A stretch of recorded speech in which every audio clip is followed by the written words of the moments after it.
Imagine trying to learn about grief after someone you lost during COVID-19. That's the reality for a Maple Grove family. As case numbers climb, they are sharing their story and some of the challenges that have come along with it. Shayla Reaves sat down with a widow and a mother ahead of the first day of school. Shayla.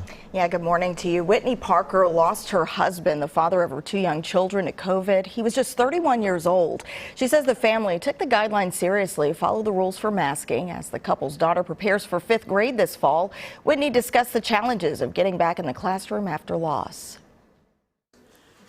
You know, every first day of school is emotional. For Whitney Parker, the start of this school year feels tougher than most. There were a lot of changes last year.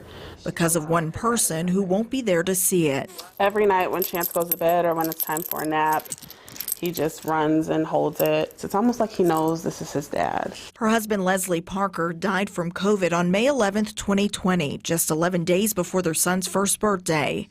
Daughter Zuri was in the 4th grade. Last year, a couple days she would miss school because she just would wake up and be exhausted because she didn't sleep. She couldn't sleep, missing her dad. She couldn't sleep. By the time she went to sleep, it'd be time for school, and I would have to call her off. I couldn't imagine being 9 and going through what she's going through, because it's not just the loss of her father, it's the loss of her father, and the thing that took him is still alive and well. The elementary school student decided to switch schools. Her mother explained why. She did say, "I don't want to go back." And I said, "Why? You know, they've been so supportive, sending cards and flowers," and she said, "I don't want all my friends to keep asking me what happened. I don't want everyone to keep asking me about my dad. I just want to start fresh." With this new environment, she can kind of write her own story as opposed to it already being written. Whitney says there are a lot of triggers for grief, especially with the pandemic ongoing. She says she hopes to work with the school to find some ways to help her daughter cope before calling mom first.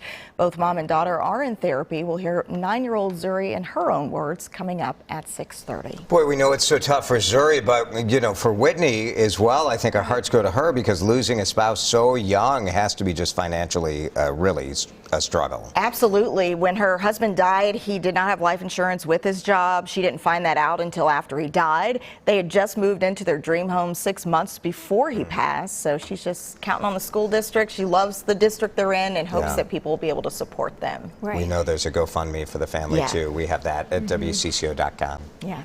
Shayla, so thank much. you. Maple Grove family is adjusting to life after losing a loved one to COVID-19. So we'll never have our normal, right? It's never going to go back to what it was, but we're trying to step into our new normal. That new normal includes starting the school year without a husband and father. Leslie Parker lost his life to COVID in May of 2020. He was 31 years old. This year's daughter will begin 5th grade at the school he always wanted her to attend. Shayla Reaves spoke with her and her mother about starting the school year with this kind of backdrop, Shayla. It's tough. As adults, we kind of try to power through, but for a child, this is, well, they try as well, I imagine, right? Yeah, it can be tricky coping with grief, and finding healthy ways to cope can really be key. I asked Zuri what she's most excited about for a new school year, and she told me her birthday. It's on a school day, so she'll get to spend it with her friends, her eyes lighting up the way they do when she talks about her dad. He would say, "Give me 1,000,000,000 kisses." It's the way he made her smile. That's what 9-year-old Zuri Parker misses about her dad the most. How funny he was. I can't laugh like that anymore. The soon-to-be 5th grader lost him to COVID last year. The day that he passed, they told me, and I cried a little bit, but I didn't really cry that much because, like I said, I was thinking, what would happen if he stayed? She and her mom and little brother are adjusting to life without him. We're both learning together. This is a catastrophic loss that we've both never been through. The first 2 nights, I was just thinking about Mama because I was thinking of how hard it is for her because she already lost someone. And I know that she's losing another person, and it just made me think, how is she coping right now? Grieving sometimes made it tough to focus in the classroom. It was a school day, the day of his 1-year anniversary, and that day, my friend already knew that, and one of my friends was talking to me about it, and someone heard it in my class and told everybody, and they were all looking at me weird, and I'm like, why are you guys looking at me? And every time I heard the word dad, I just kind of started getting sad. When you're grieving, it's easy to get stuck.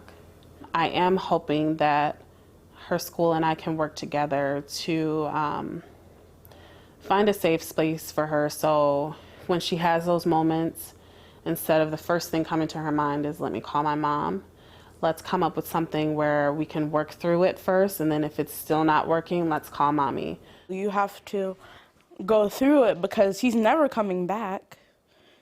Just crying won't bring him back. Crying won't nurse him back to health. So you have to make the most of your life because he wanted us to be happy. You have to be powerful. Both mother and daughter are in therapy, a therapist serving as an outlet for Zuri to openly talk about grief and not have to worry, I have these feelings, but I don't want to tell my mom because it might make my mom feel sad too. Her mother says therapy and mental health have always been important to the family. Her husband, Leslie, Zuri's father, was a psychologist. I mean, what a strong girl there that she is, but you can see that the grief comes in waves. Yes, and they're triggered almost daily. Something reminds them of loss. When someone says the word dad, I mean, that is just, it's heartbreaking there. Yeah, Yeah, Shayla, it's painful. thank you for sharing that family story. Thank you to the family.